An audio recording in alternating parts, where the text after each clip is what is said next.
Okay guys, I don't know why I didn't record drawing that on, but it's the same formula off the center point. Here I am redrawing everything on, okay? It's just my mustache is blowing over to the right hand side because that's the full side of the wood. Everything's going to be blowing to the right hand side of this carving, okay? So I'm using my Kutzall Extreme Flame Burr for all this. All I'm doing here is cutting outside of the lines. Cutting a little, just one pass, cutting a little bit deeper there to get that mustache raised higher. Just cutting outside of the lines, giving myself a template.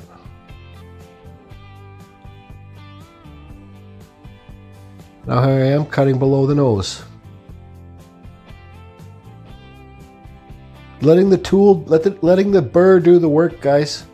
You know you're being too aggressive when you see the wood start to be burnt from your burr, or your burr's full, clogged up.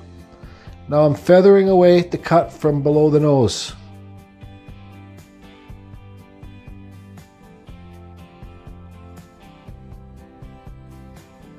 Alright, I'm just cutting my forehead in. Not too deep with this burr, just cutting my template. Still feathering away below the nose.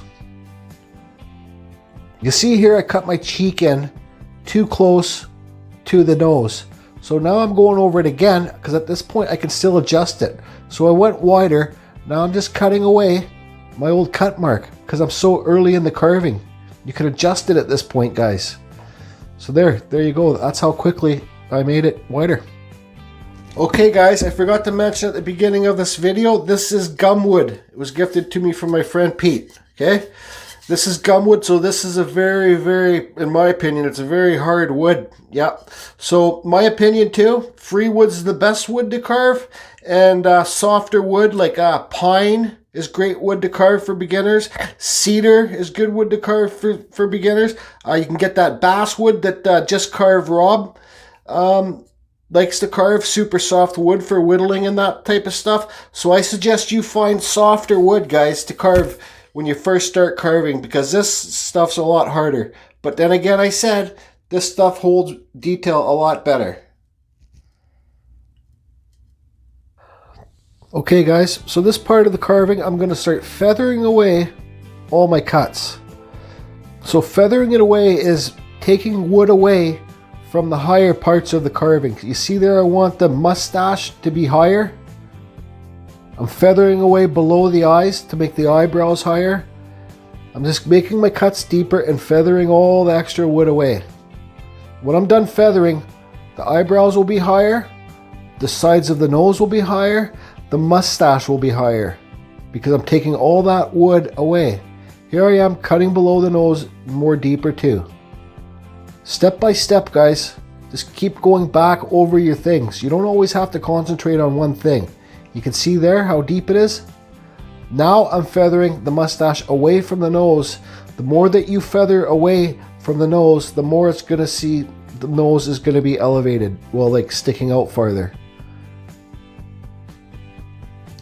All the filming I'm doing on this of carving is twice the speed I normally do it. I just sped it up to speed up the video.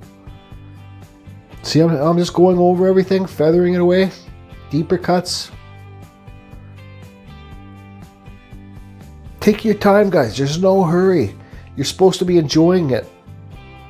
So here I'm making just a little bit deeper on the side of the nose, like I pointed out, to make both sides the same.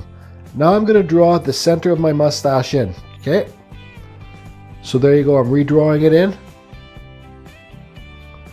And now I'm going to cut. Not too deep, guys. I'm going to switch burr to carve deeper in between that to get the mouth. Just cutting my template, basically. right at the center of the nose. Slowly running around, feathering everything out, kind of making it look equal on both sides. See, I'm cutting deeper there, then feathering. Over and over and over. Cut deeper, guys. Feather it away. The deeper you guys make your cuts, the cooler your wood spirit's going to look. The more realistic and three-dimensional it's going to look.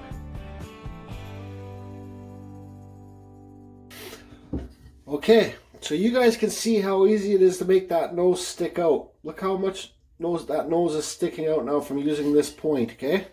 Don't worry about all this stuff. All this stuff will be rounded out later. Even his face will be rounded out later, okay? So now I got all my basic blocking out, okay? So now I got to start cutting in this deep head farther, okay? And cutting in between here, the eyebrows, separating the eyebrows and bringing the bridge of the nose back, okay? I want to start cutting in here deeper, okay? I want to cut in here deeper. You know, when you guys are using these flex shafts and you're carving this really hard wood, you don't want to carve too deep with this burr. Because if you do, it could get jammed up in here, right? This is non-forgiving wood, and break your inner flex shaft. So what I'm going to do in this kind of point, this is another Kutzall burr. This is an extreme taper burr, very aggressive burr, very thin compared to the flame burr that I do. So it's good to get a skinny burr like this so you can cut deep with that, right? I'll do all my deep cuts. I'll kind of feather it out. Everywhere I need to do a deep cut.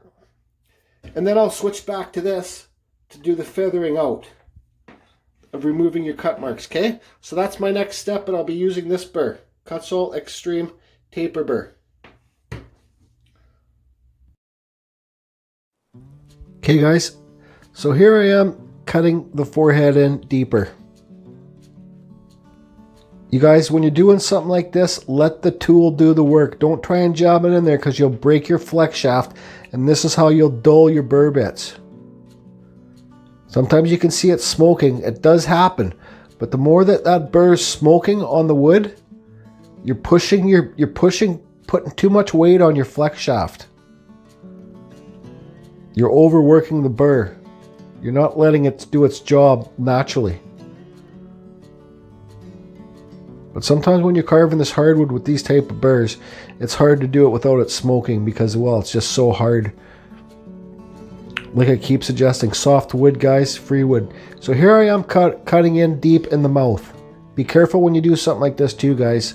Inside the mouth, making it farther back look hollow. Because that's when you burr can really jam up and break your flex shaft too. So you can see the bottom lip you can see a bottom lip there. Here I am going back, cutting the forehead in deeper. Now I'm separating the eyebrows right here with this thin burr, okay? Just taking the bridge of the nose down just a little bit. I don't do too much shaping with this burr because it's so aggressive, and it's better to shape with a rounder flame type burr. So I'm drawing on the eyebrow so you guys can see. Just cutting on the outside of the line.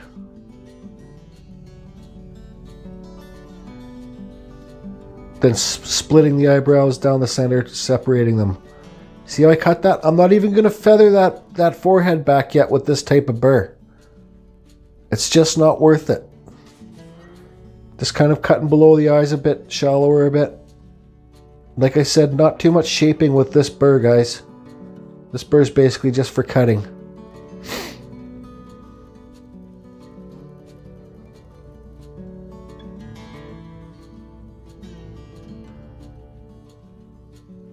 See?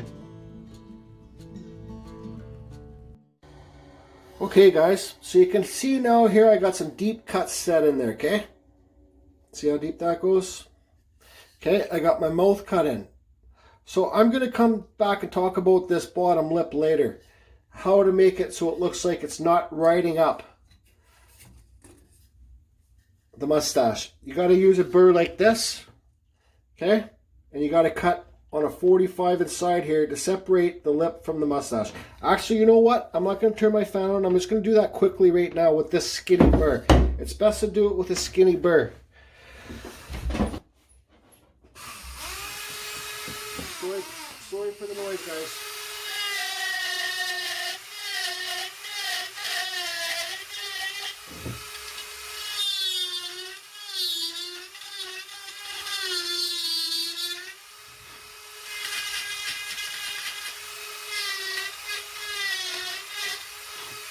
See how I'm cutting underneath the mustache like this?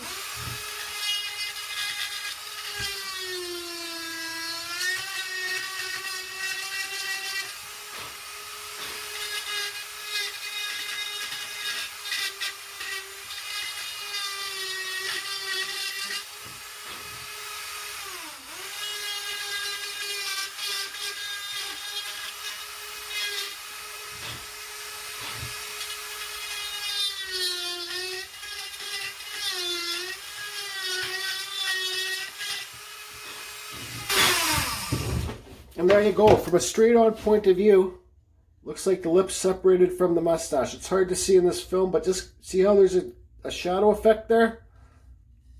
Okay, so what I'm going to do next is I'm going to switch back to my Kutzall Extreme Flame Burr, wherever I put it, right here. And now I'm going to feather back this forehead on a 45, guys. You know, I'm going to take it back on a 45.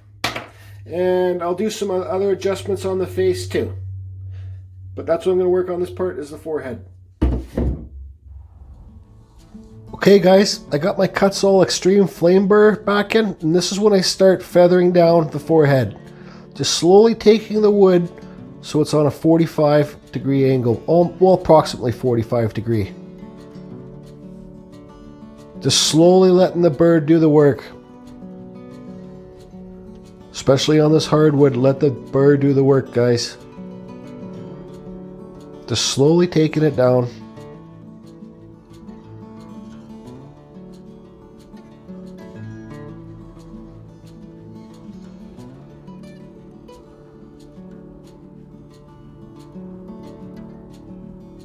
Watch the shape of both sides of the left side and the right side of the forehead too. Try and make them equal to each other. This part does take a little while, but the more that you do, there I am separating the eyebrows again, doing more shaping with this type of flame burr. You guys, I think when you're first starting, get yourself a flame shaped burr, guys. It's the best multi-purpose burr anybody can use. It's my favorite burr to use. It's just Carve Rob's favorite burr to use as well. It's my go-to burr, absolutely 100%. See, looking at it, shaping it. Just running around, shaping.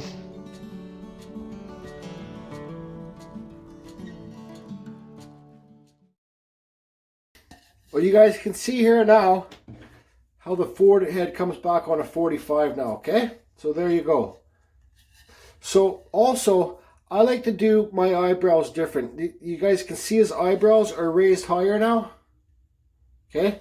But also, actually, you know what? I think I'm just going to leave this as to be a real basic thing. But I usually like to take my eyebrows up here, like that. Just to kind of give it like an old Japanese effect, okay? But I'm not going to do that in this video. You can see this eye is longer than this eye, so I just drew this in. This eye longer in so I can cut that in after. But you guys, I think that's going to be the end of part 2 video, because we got all our basics covered to get to this point. You guys, if you can carve a wood spirit just like this, cut some beard hairs in, you can sell it just like this, people. I'm telling you straight up, you can. So that's the end of this video, and let's move on to the next one. We're going to maybe figure out what we're going to do with the eyes. We'll shape the nose, and we'll just do some odd little other things.